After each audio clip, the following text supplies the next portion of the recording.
Assalamualaikum warahmatullahi wabarakatuh anak-anak. Waalaikumsalam. Gimana nih kabarnya anak-anak hari ini, sehat kan? Alhamdulillah. Luar biasa. Allahu Akbar. Sehat. Alhamdulillah. Baik, di hari ini Bunda akan memberikan penjelasan mengenai apa itu aturan. Nah, di sini ada yang tahu tidak apa sih pengertian dari aturan? Coba angkat tangan siapa yang tahu apa itu aturan?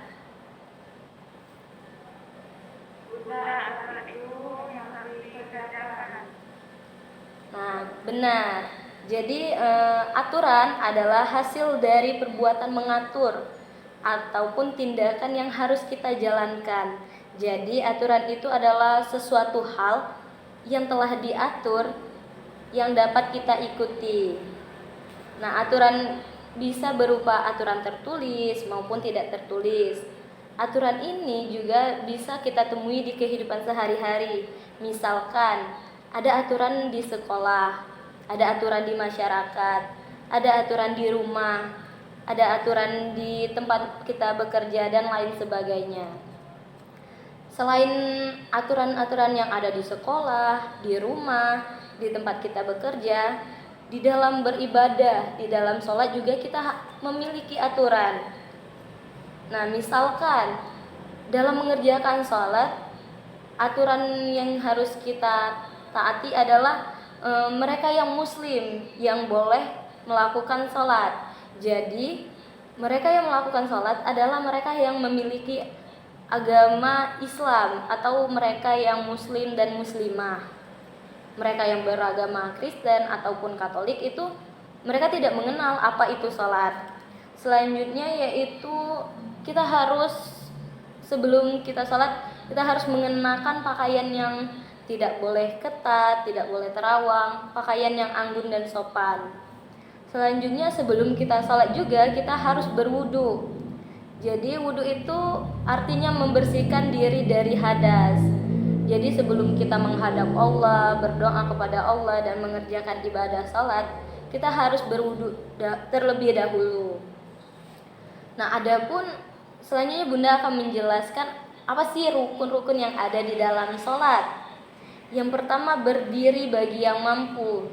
Jadi bagi mereka yang tidak mampu berdiri ataupun dalam artian mereka yang belum bisa berdiri dalam mengerjakan sholat, mereka bisa sholat sambil duduk ataupun sholat sambil berbaring. Selanjutnya yaitu membaca niat. Jadi dalam sholat kita harus membaca niat di dalam hati. Selanjutnya yaitu takbiratul ihram atau mengangkat kedua belah tangan kita. Selanjutnya membaca Al-Fatihah. Jadi membaca Al-Fatihah di dalam sholat itu hukumnya wajib di setiap rakaat ya. Selanjutnya yaitu ruku. Setelah ruku kita bangun lagi untuk iktidal. Setelah iktidal dilanjutkan dengan sujud. Selanjutnya setelah kita sujud ada yang namanya duduk di antara dua sujud. Kita juga setelah duduk di antara dua sujud kita melakukan duduk tasyahud awal. Ada juga nanti duduk tasyahud akhir. Saat kita duduk di antara dua sujud lalu kita bangun untuk duduk tasyahud awal, kita membaca bacaan dari tasyahud awal tersebut. Selanjutnya kita harus membaca shalawat Nabi pada tasyahud akhir. Yang akhir kita membaca salam yang pertama. Nah, dalam hal rukun sholat ini kita harus tertib menjalankannya. Nah, di dalam sholat ada beberapa aturan-aturan atau hal-hal yang tidak boleh kita lakukan. Yang pertama, kita tidak boleh menoleh pandangan ke langit. Jadi kita tidak boleh mengangkat kepala kita condong ke atas, itu tidak boleh. Selanjutnya yaitu sengaja menoleh ke arah sujud. Maksudnya di sini sengaja menoleh selain ke arah sujud ya. Jadi kita tidak boleh menoleh arah lain. Kita harus tetap menatap arah sujud. Jadi kita tidak boleh menoleh arah kiri, kanan, depan, apalagi berbalik arah ke belakang. Selanjutnya yaitu menguam. Jadi kita harus menahan ketika rasa ngantuk itu datang. Jadi kita tidak boleh menguap pada saat sedang sholat. Selanjutnya yaitu meludah. Itu perbuatan yang tidak boleh dilakukan saat sholat.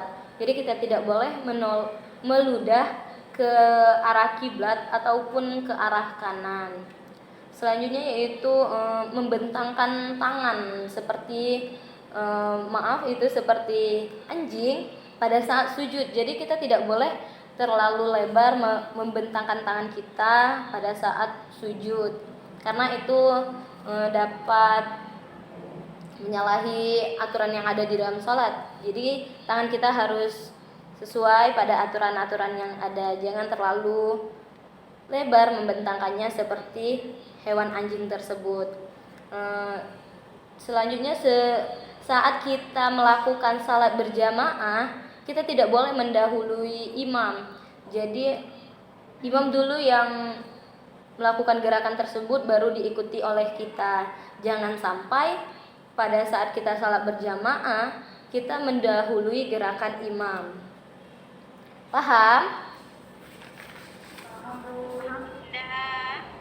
Oke. Selanjutnya apa saja sih yang dapat membatalkan sholat? Yang pertama yaitu murtad. Siapa yang tahu apa arti murtad? Saya juga. Silakan. Murtad itu keluar dari agama Islam. Nah, benar. Jadi hal-hal yang dapat membatalkan sholat yang pertama yaitu murtad atau keluar dari agama Islam. Artinya statusnya tidak Islam lagi. Jadi tidak boleh, itu akan membatalkan sholatnya. Yang kedua yaitu aurat terbuka. Jadi bagi anak-anak yang hendak melakukan sholat, makanya kita harus memakai pakaian yang sopan agar ketika sholat aurat kita tidak terbuka sehingga dapat membatalkan sholat kita. Selanjutnya yaitu dalam keadaan berhadas. Sebelum kita sholat, makanya kita harus wudhu agar membersihkan diri kita dari hadas-hadas tersebut, karena pada saat keadaan tubuh kita sedang berhadas itu dapat membatalkan sholat kita.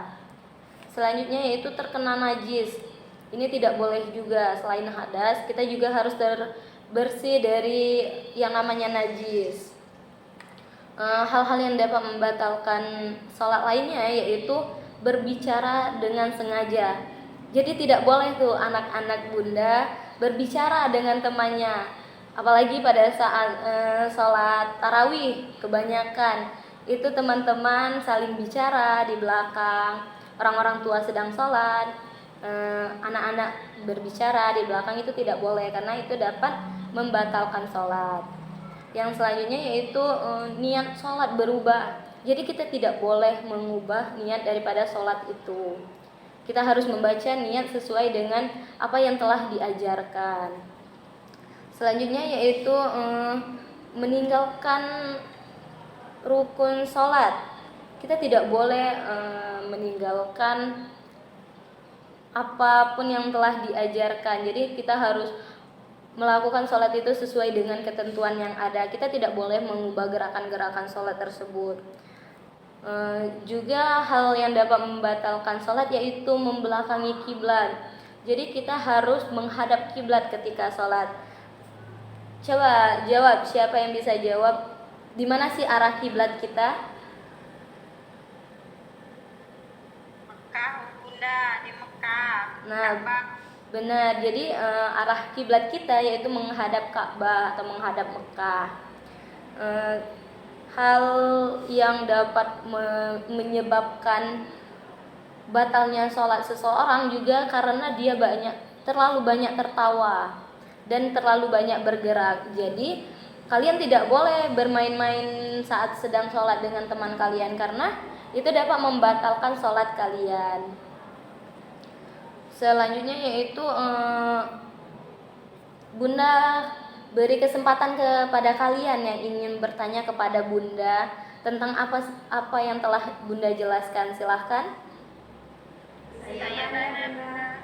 Ya baik, silahkan kepada Ica. Kan dalam sholat itu ada bacaan niat. Ketika kita membaca niat, apa itu siapa Pak? Oke, baik. Pertanyaan Ica tadi bagus ya.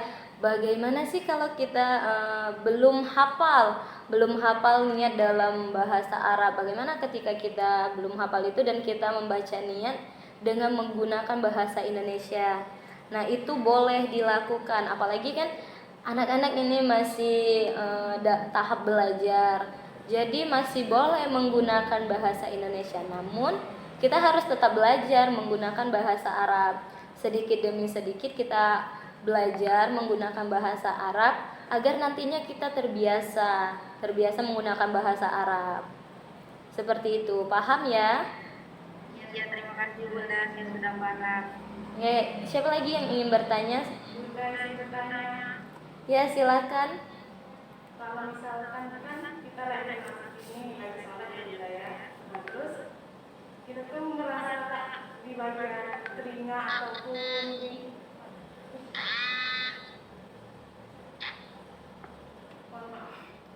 nah kan kita tuh lagi sholat Bunda ya. Nah, di bagian kita tuh merasa di bagian hidung atau di telinga kita tuh terasa sangat gatal. Boleh Kak Bunda kalau kita tuh bergerak untuk menggaruk gitu. Oke, baik. Pertanyaannya tadi, bagaimana sih kalau misalkan bagian tubuh kita ada yang gatal? Boleh tidak kita bergerak untuk menggaruknya kan? Apalagi kita gatal itu kadang kita tidak bisa menahan rasa gatal itu ya. Jadi di sini Bunda jelaskan, kita boleh bergerak ketika memang tidak lagi tahan akan rasa gatal itu. Jadi kita boleh bergerak untuk menggaruknya, tapi kita bergerak menggaruknya itu 3 kali saja. Jadi 1, 2, 3. Nah, selebih itu dapat membatalkan sholat. Nah, jadi sebisa mungkin kita tahan dulu rasa gatal tersebut. Tapi kalau memang misalkan kita tidak bisa menahan rasa gatal tersebut, kita garuk, tapi cukup 3 kali, sekali, 2 kali, 3 kali, sudah. Setelahnya kita lanjutkan sholat. Jangan sampai membatalkan sholat karena kita terlalu banyak bergerak. Bisa dipahami ya?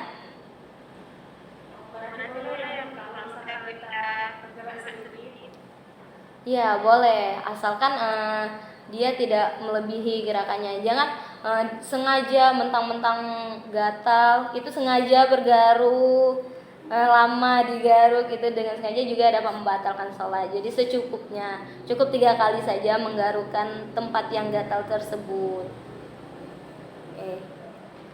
Mungkin itu saja ya aturan-aturan tentang sholat. Untuk pertemuan nantinya kita akan menjelaskan lebih banyak lagi tentang sholat.